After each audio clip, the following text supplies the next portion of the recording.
What up, y'all? Terry Warfield. This is difficult for me. Let me explain what I'm talking about. So 2 or 3 weeks ago, I went to New York to do this collaborative project with 368 and also Google Play, which I'll link that in the description. But while I was there, I got to use the Sony 24mm F1.4 G-Master lens. And oh my freaking goodness, that lens is so good, but it's $1,400. Now, for some context, man, all of the lenses I own are like budget offerings. I'm not a person that likes to spend money. So even though I do want the G-Master because it is, oh my God, so good, $1,400 is a lot of money. So look, here's where the dilemma comes in. I've been deliberating for the last 4 days, been asking everybody, trying to get everybody to help me justify it.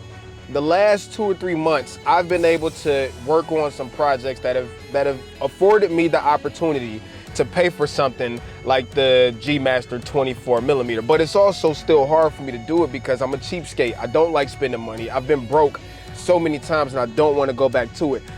The flip side is I really want this lens. And I also believe that when you get opportunities to do things that you want to do in life, because life is all about doing things to make you happy, as long as you can do it comfortably and afford it, then you should do it. So I'm gonna go do it, man. I'm about to go get the Sony 24mm F1.4 G-Master. It's gonna hurt swiping this card, but baby, it got to happen. There's only one within 70 miles of me, so I'm gonna go drive to go get it. Let's go.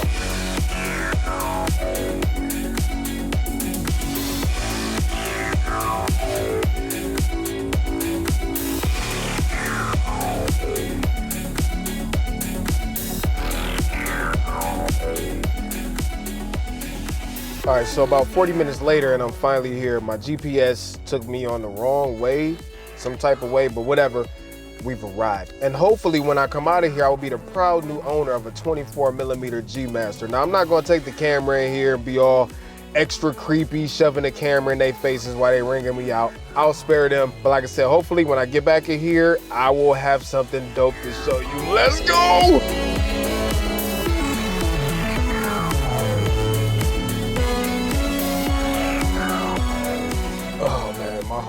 My heart hurts after that purchase, man. That was a lot of money, but I got it. Yes, the 24mm F1.4 G-Master. I'm so freaking pumped, man. I want to go ahead and mount this up on the camera right now, but I'm gonna wait till I get to the house so we can unbox this thing together. And I want to tell you why I made this purchase, because it's crazy, but I want to tell you all about it. Let's go.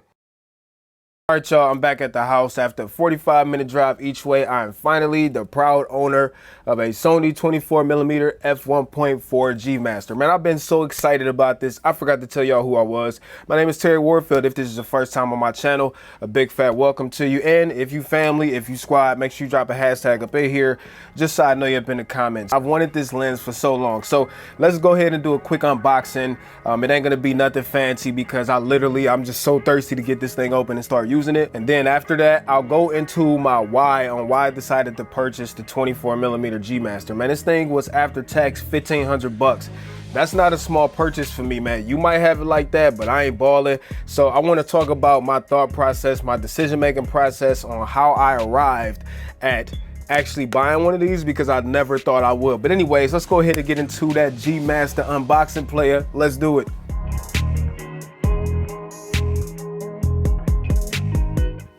All right, let's go ahead and get this sucker unboxed. Let's do it, baby.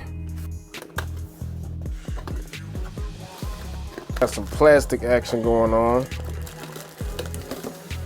Oh, look at that. Well, I guess we should see what this is all about, right? Manuals and stuff like that. I don't care about it. Man, go get this stuff out of here. That is not. Let's go ahead and get to the meat and potatoes, man. Get that out of here. That is a nice touch. Okay. Velcro action. Unzip that. Ooh. Oh, yeah. Oh, hell yeah. Look at that. Here it is. That's real nice. This wasn't screwed on. Very small. What else is in here? Oh, we got a nice strap for this. And I've heard good things about this lens cap. Let's open this up real quick. Oh, it's got some nice fabric on the inside of that. Lens cap has a button on it. And I think this is a real nice touch right here. This strap is to put on this to carry this lens in if you wanted to do something cheesy like that. And there's a belt loop thing on the back. That's a nice touch. Oh, that is beautiful, man. Oh yeah, that is beautiful. Let's go ahead and talk about this. We got the unboxing out the way. My first impressions, it's not really my first impressions because like I said, I did use this in New York a few days ago for a few days, and also another time when I was in New York, I was able to use it for about a day. I mean, it's a G-Master, man. Everything about it is just fantastic. It's got weather sealing, it's got a customizable button, a manual focus, autofocus switch, a aperture declick button, which is one of the dopest things about this lens. Now, if you declick it, let me show you the difference. Now it's just smooth. So this got some creative use, right? Especially if you film.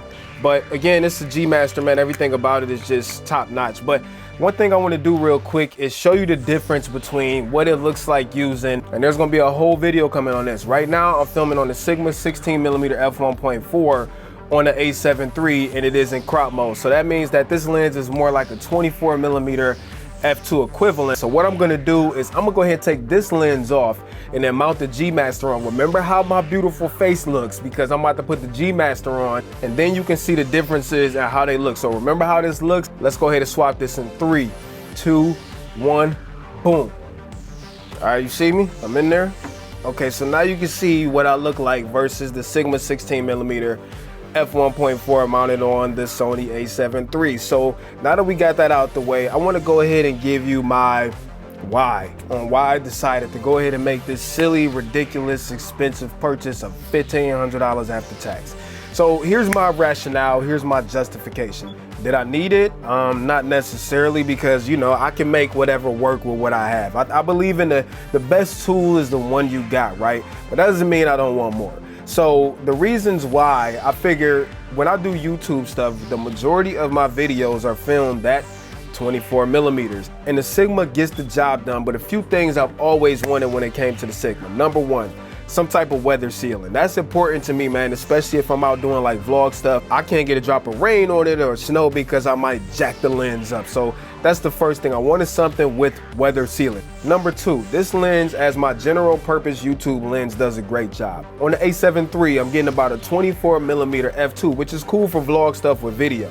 However, when I do photos going into crop mode, I'm only getting 10 megapixels, which again is not a big deal. Matter of fact, I did a whole video on the A7 III plus the 16mm and the advantages versus the disadvantages, which you might want to check that out. That video is right up there right now. But for photos, then I'm only at 10 megapixels, right? Then I'm only at like f2 and I can't get down to f1.4. So yeah, obviously I got a full frame camera. I want to have a lens that can take advantage of the sensor. Usually for my B-roll or like products and stuff like that, I'm using either 50mm or 85mm because I want the background to be blown out.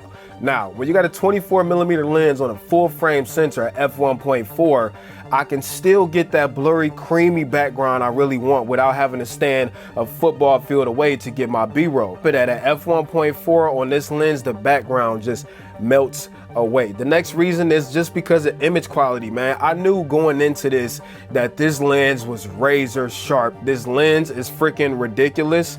Also, I had no controls on the outside of the Sigma. On a G-Master, I got a customizable button, I got an aperture switch and an aperture ring, plus a manual focus autofocus switch. So just having those extra controls on the outside, you know, they help, man. And lastly, it's just about the same size as the 16mm. It's a little bit bigger, but you get what I'm saying. All in all, for me, this was how I justified this purchase. Yes, I will make my money back with this lens, you know, through client projects from obviously YouTube, and it was something that I wanted. So those are the main reasons from like a feature perspective on why I wanted it. Now I'm gonna be honest, man, this was very difficult for me to do.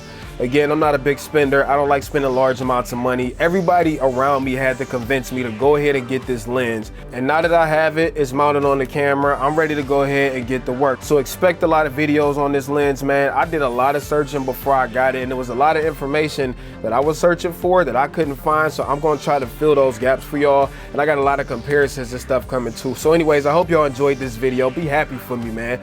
Be happy for me. And I'll put the link in the description for the